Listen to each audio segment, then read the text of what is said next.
Fala pessoal, sejam bem-vindos! Começando mais um vídeo recheado de informações importantíssimas. Mas antes, inscreva-se agora mesmo no canal, deixe o seu like e compartilhe esse vídeo com o máximo de pessoas. Assim você vai estar me ajudando demais.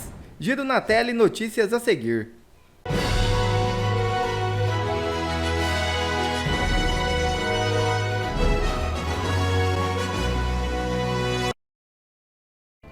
Pacheco deixa escapar ansiedade com manifestações pelo impeachment de Moraes. É isso mesmo.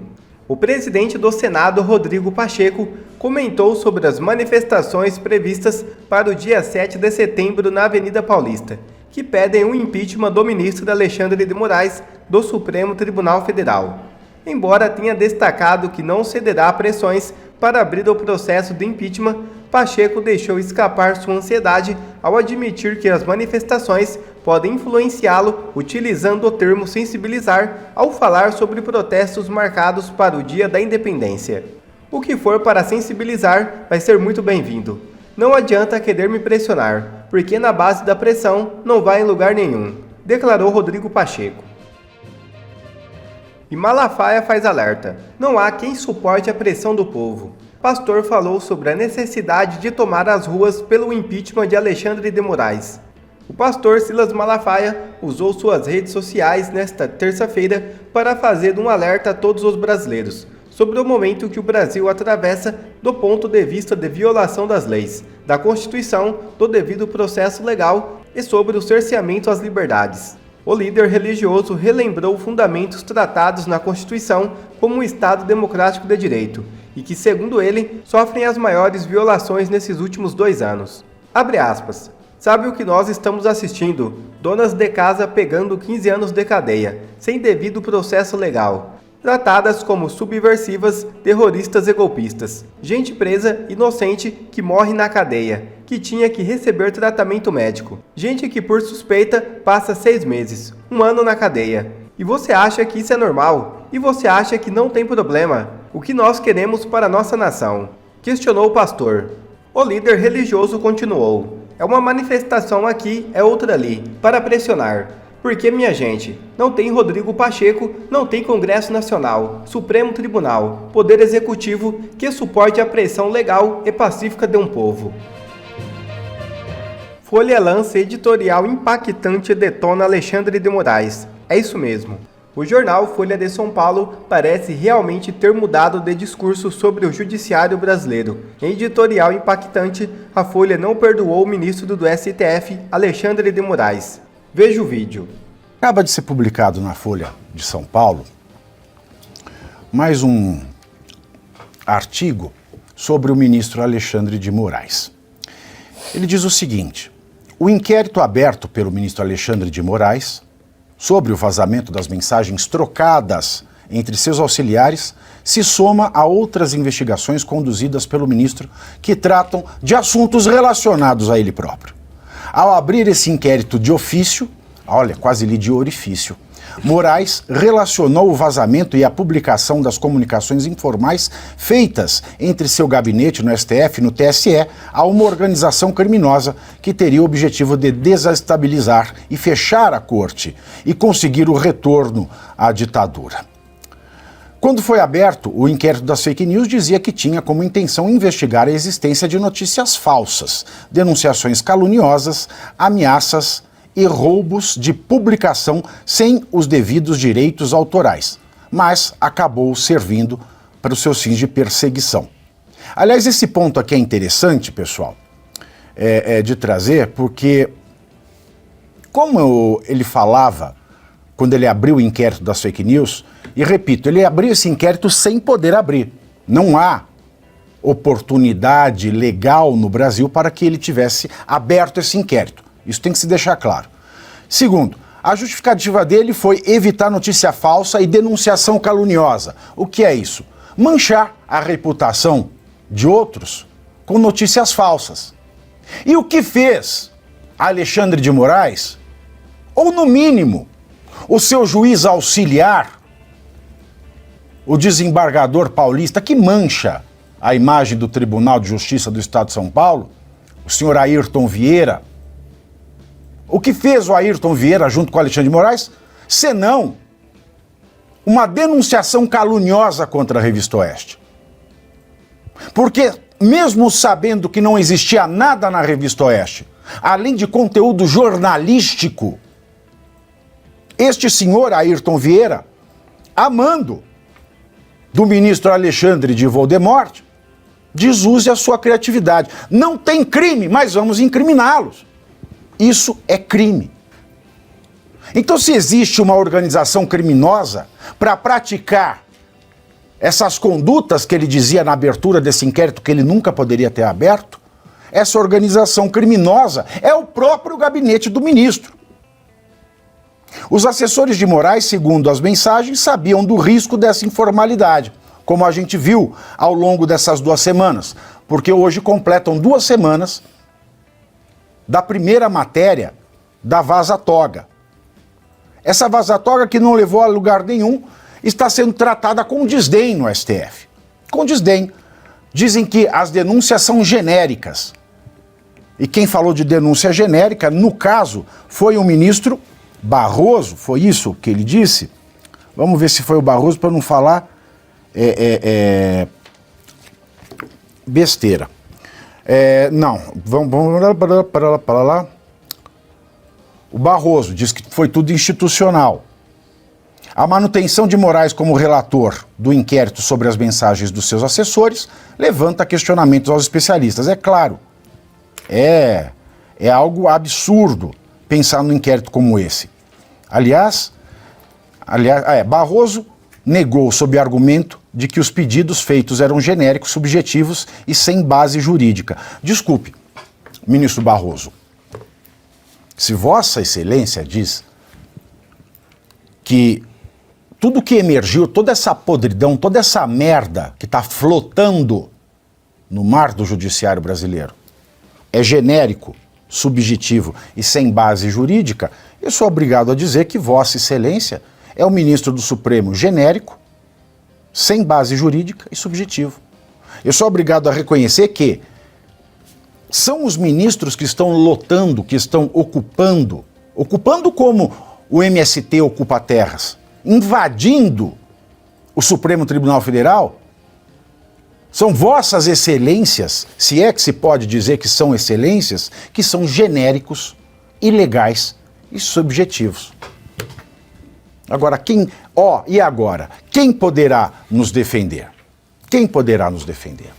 Seria apenas o Senado. Mas o Senado está nesse marasmo e demonstrando a sua incapacidade total. É curioso, Pave, que todas as vezes que se fala de uma saída de um regime autoritário, totalitário, caminhando na direção da democracia, a primeira coisa que mostra que realmente isso pode estar acontecendo é quando você tem a independência do judiciário. É um judiciário que não está vinculado a nada da política, não está vinculado a grupos, não está vinculado ao executivo, não está vinculado ao legislativo. Ou seja, o judiciário ele é livre para ele poder observar equilibradamente a aplicação ou não das leis, ou verificar se as leis são constitucionais ou não, ou indicar que elas possam ser reformadas, não por eles. O que nós vemos hoje foi o pior de que poderia acontecer. Porque não foi a independência do judiciário. O que está acontecendo foi uma instância do judiciário se sobrepôs a todos os poderes da República. Você é muito claro, muito objetivo e da minha perspectiva, muito adequado quando você diz o seguinte: ninguém aqui quer fechar ou destruir o STF, o que você quer é salvar o STF, fazendo com que essas pessoas entendam que eles não são o STF. Exato, exatamente. Não pode ter personificação. Porque vejam, olha, eu vou jogar aqui para vocês. Eu tenho informações de que o conteúdo, né, dessas denúncias da Vaza Toga praticamente acabaram. Ah, mas são não sei quantos gigas. Mas vejam bem, são não sei quantos gigas de coisas que se repetem. Não é? Por exemplo, ele mandou fazer 1.500 relatórios para o pessoal do 8 de janeiro. Então são 1.500 relatórios pesando naquele pendrive que o Glenn Greenwald recebeu. E a informação é a seguinte: os desmandos já foram representados nos casos que já surgiram. Tanto é que a gente não viu nada de novo essa semana. né? Como na semana passada, a gente sempre vê foi terça, quinta, depois segunda, quarta e sexta. Aí essa semana já não tivemos mais. Por quê? Porque tudo já foi trazido à tona. Aí fala, então acabou. É isso que me preocupa, porque o que já foi trazido à tona não é nem genérico, nem pessoal, nem panfletário. O que foi trazido à tona, numa democracia de verdade, vamos pegar uma democracia porca, a Itália. A Itália é uma democracia porca. Na Itália, que é uma democracia porca, isso já seria um escândalo bastante o suficiente para um sujeito falar eu renuncio e some, ou para o outro poder derrubar um pervertido jurídico desse. Mas aqui não, a gente está vendo demonstrações do presidente do Conselho Nacional de Justiça, que deveria zelar pelo bom funcionamento da justiça, lavando as mãos, que é o Barroso. O posicionamento do corregedor do Conselho Geral Nacional de Justiça, o ministro Luiz Felipe Salomão, lavar as mãos. A gente está vendo coleguinhas do Alexandre de Moraes, a exemplo do ministro Gilmar, o ministro Barroso, que já falamos, a Carmen Lúcia, o Flávio Dino. Teve mais alguém que falou em favor deste pervertido, juridicamente pervertido? O PGR falou no dia. O PGR. E o PGR é o único que pode denunciá-lo. Então nós estamos vendo um escândalo sem tamanho, falar, mas é só isso? Não é só isso. Isso é muito grave. Isso é um atestado de que aqui é uma ditadura.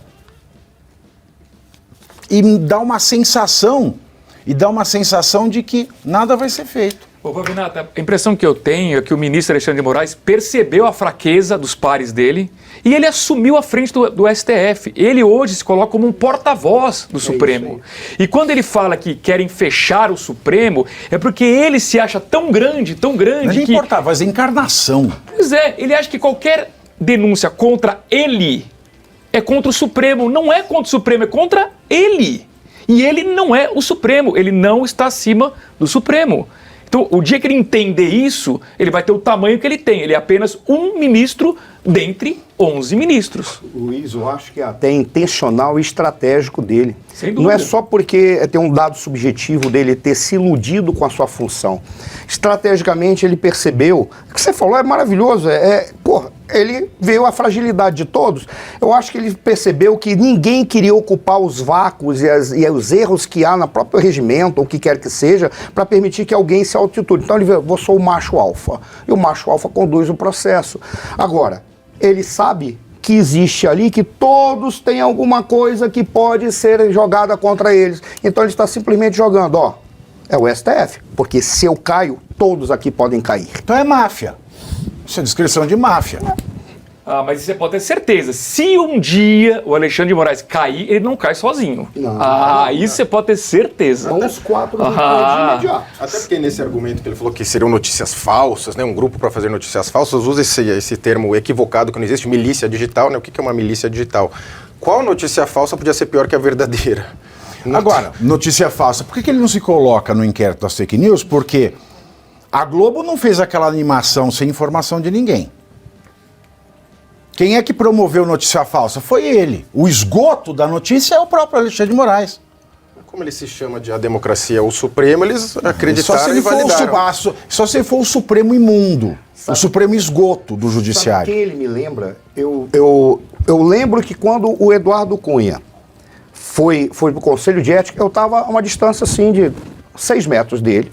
Ele estava lá na mesa e todo o pessoal do Conselho de Ética. Ele falou, olha, se eu cair, 200 vão cair. É uma possibilidade, todo mundo falou que, não, ele está ameaçando. Ele não estava ameaçando. O que ele estava dizendo é o seguinte, vocês não perceberam que as razões que vão me derrubar, vai derrubar pelo menos 200. Talvez seja a mesma coisa que o Alexandre de Moraes esteja fazendo. Se eu caio, 10 caem. E ele faz tudo sem preocupação com a juridicidade. Esse inquérito mesmo, que acabou virando petição, para quem não sabe, petição é um pedido de ação direta no STF. Ele fez o inquérito e chamou o talha-ferro, fazendo valer a expressão popular, quem com talha-ferro fere, com talha-ferro será ferido, já disse isso aqui para vocês, na qualidade de testemunha. Se ele chamou o talha-ferro como testemunha, por que ele não chamou o Ayrton Vieira?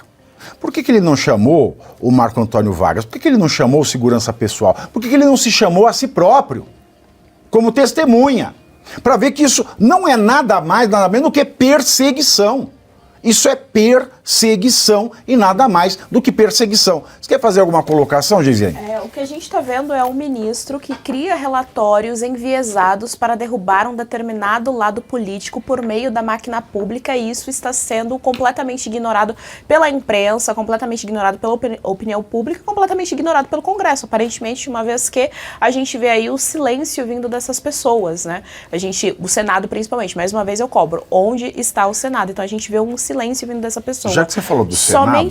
Somente o caso do Pedreiro, Pavinato. Só aquele caso do Pedreiro, de que ele mandou violar a privacidade do Pedreiro por meio da Polícia Civil daqui de São Paulo. Só isso, tá? Eu não tô nem falando de todo o resto. Tô falando só disso daqui. Já era o suficiente pro impeachment dele. Somente isso já comprova abuso de poder, somente isso já comprova que os meios institucionais brasileiros estavam sendo deturpados em suas verdadeiras funções. Somente isso, que é o mais leve, é o que menos suja o currículo do Alexandre de Moraes. Só dele ter infringido os direitos privados ali desse indivíduo, as informações privadas desse indivíduo, já era o suficiente para ele ser impeachmentado. Só isso. E eu não entendo por que isso não vem à tona, uma vez que o impeachment está dentro do processo democrático. A democracia prevê isso. Então não é golpe, não é destruição de instituições republicanas brasileiras, não é nada disso. Pelo contrário, aí sim é uma chance da democracia respirar no nosso país. Ontem, depois do Sem Filtro, eu fui jantar com o Augusto Nunes, a gente estava discutindo isso.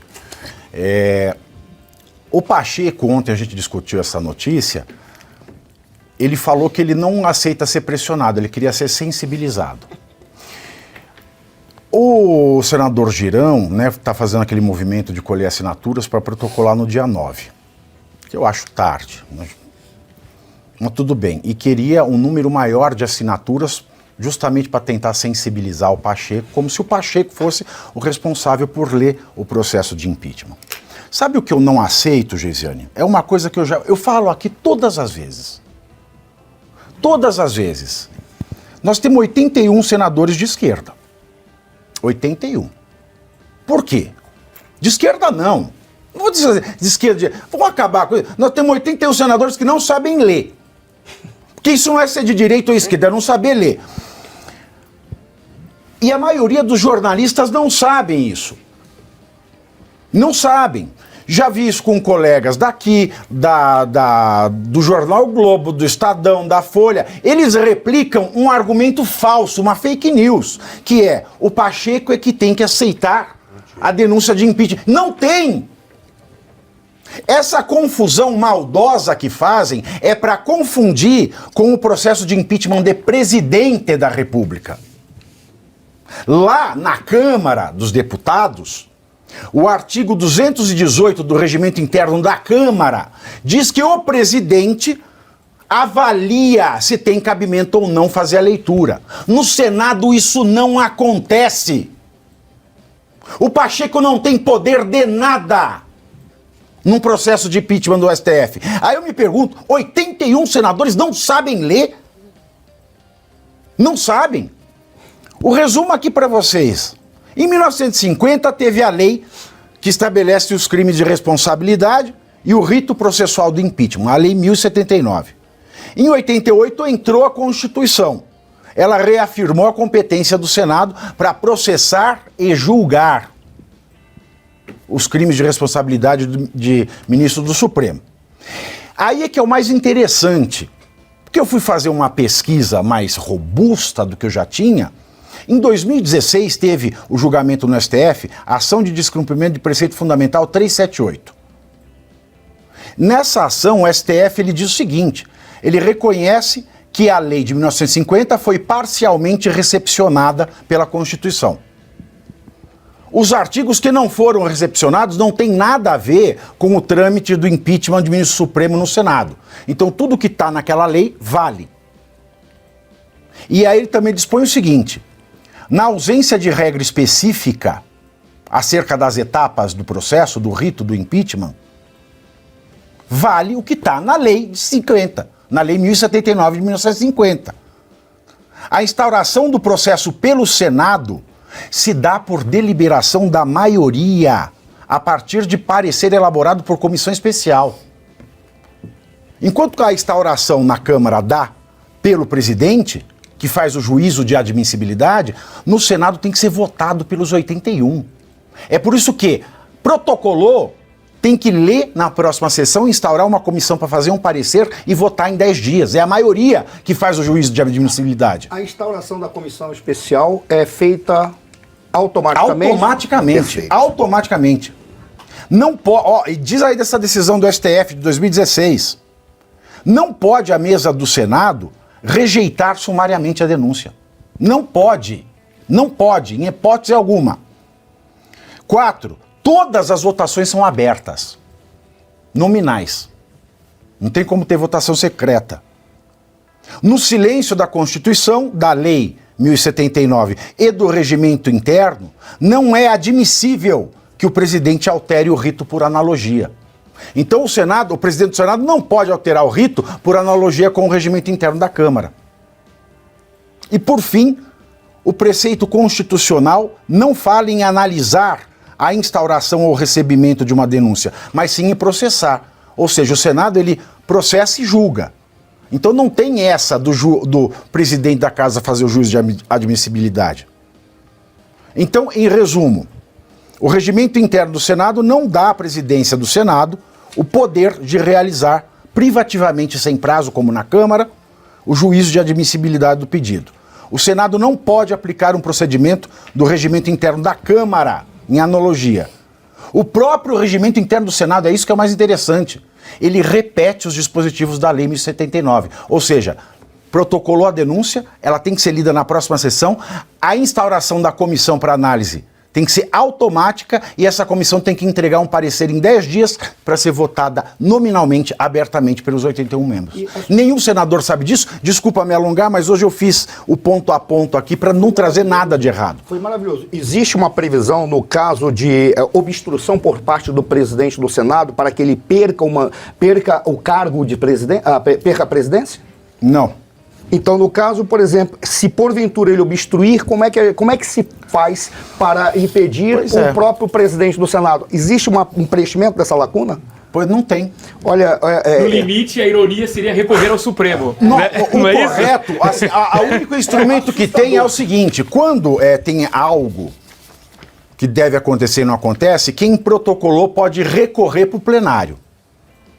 Então você entra com recurso e o plenário vota o recurso. Mas quem faz a votação no plenário é o presidente, está comandando a pauta ali, a sessão, não é isso? Se o presidente não quiser comandar a sessão do plenário, assume o vice-presidente, assume quem da mesa? Crime de prevaricação nesse caso, né? Mas aí quem é que... É o PGR que tem... Aí é o PGR que tem que denunciar. Isso, o Supremo julgar. Exato, isso que eu falei. O irônico é que é o Supremo que vai definir. Tudo acaba ali. Os senadores, inclusive, de direita, estão se escorando nisso que você falou, e essa comissão, ela poderia, inclusive, nesse relatório, afastar liminarmente o Alexandre de Moraes. Falar, a decisão é por se afastar liminarmente, essa é a minha visão, e depois a gente vai entrar no mérito. Isso poderia também, porque seria uma instauração. Agora, os senadores de direita vêm cumprindo um papel lamentável, grande parte deles já entrou pela história pela porta dos fundos. Inclusive, a gente tem associações de juízes, promotores, que a gente também não ouve falar. A gente tem informações de muitos juízes, promotores que se dizem de direita, acham um absurdo o que está acontecendo, mas não se manifestam. Para vocês está bom os outros irem para a linha de frente, vocês não vão falar nada, vocês vão entrar para a história como omissos e covardes. Então, não, tá porque na hora... a linha de frente também não pode falar mais nada hoje. Tem que vir para cá. Tem que vir para cá, meu chuchu. Ó. Quer ver mais vídeos como este? Então inscreva-se agora mesmo no canal, deixe o seu like e compartilhe esse vídeo com o máximo de pessoas. Assim você vai estar me ajudando demais. Fico por aqui, um forte abraço e que Deus abençoe a todos. Brasil acima de tudo e Deus acima de todos.